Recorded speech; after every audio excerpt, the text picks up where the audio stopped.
This short video will explain the normal process of digestion, the mini gastric bypass procedure, and how weight loss will occur upon completion of the surgery. In the normal digestive process, food travels from your mouth, down your esophagus, and into your stomach. Currently, your stomach can hold about 40 ounces of food. Once in your stomach, the food combines with digestive juices containing acids and enzymes that help break it down into smaller particles. Once broken down, the small particles are slowly released into the first part of your small intestine, the duodenum. Most of the calories and nutrients from the broken down food are absorbed in the duodenum and the jejunum, which is the second part of the small intestine. Food particles not absorbed by the small intestine leave the body in the form of waste.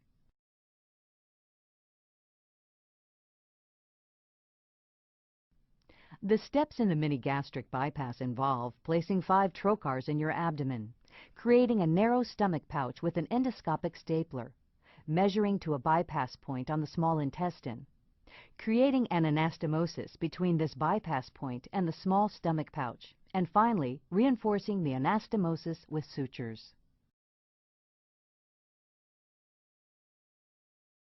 The mini gastric bypass surgery begins with the surgeon inserting 5 trocars into your abdomen.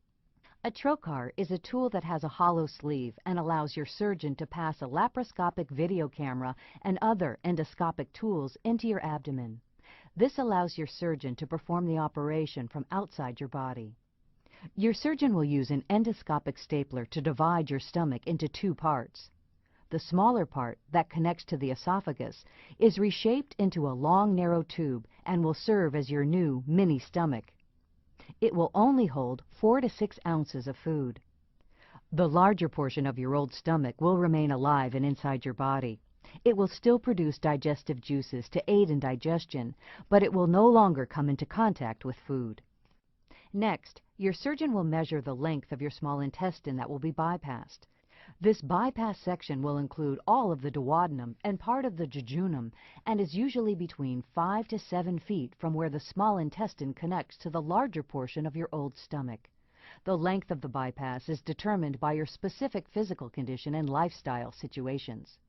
Your surgeon will then connect the end of your new mini stomach pouch to the bypass point of the small intestine using the endoscopic stapler.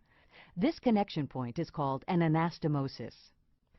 Once this connection is completed, your surgeon will reinforce the outer circumference of the anastomosis with sutures. Finally, your surgeon will close the trocar holes with sutures.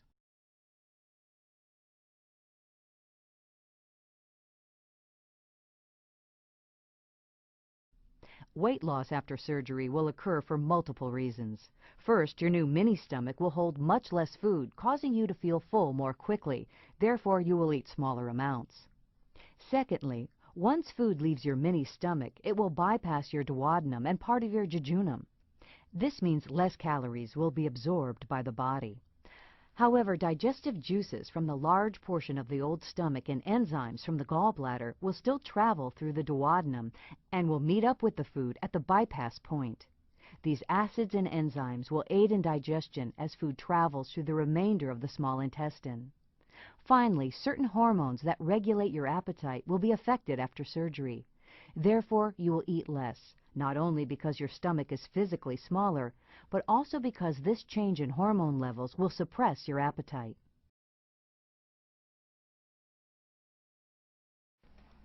Although the mini gastric bypass has some similarities to 2 other bariatric procedures, the sleeve gastrectomy and the Roux-en-Y gastric bypass, there are some important differences. The sleeve gastrectomy is a restrictive-only procedure that, like the mini gastric bypass, creates a stomach pouch along the lesser curve. Unlike the mini gastric bypass, however, the sleeve gastrectomy completely removes and discards the larger bypassed portion of the old stomach, making the sleeve gastrectomy completely irreversible. While the mini gastric bypass and the Roux-en-Y procedure both create a small stomach and bypass a portion of the small intestine, the mini gastric bypass has only 1 anastomosis instead of 2. Additionally, in the mini gastric bypass, the stomach pouch is created along the lesser curvature of the stomach, as opposed to the top greater curvature in the Roux-en-Y procedure, making it less likely to stretch out over time. Finally, these two features, the single anastomosis and the long stomach pouch along the lesser curve, make the mini gastric bypass easily reversible or revisable should the need ever occur. The mini gastric bypass has many benefits over other bariatric procedures. These include a shorter surgery and recovery time, is more easily reversible and revisable, and maintains a high degree of patient satisfaction.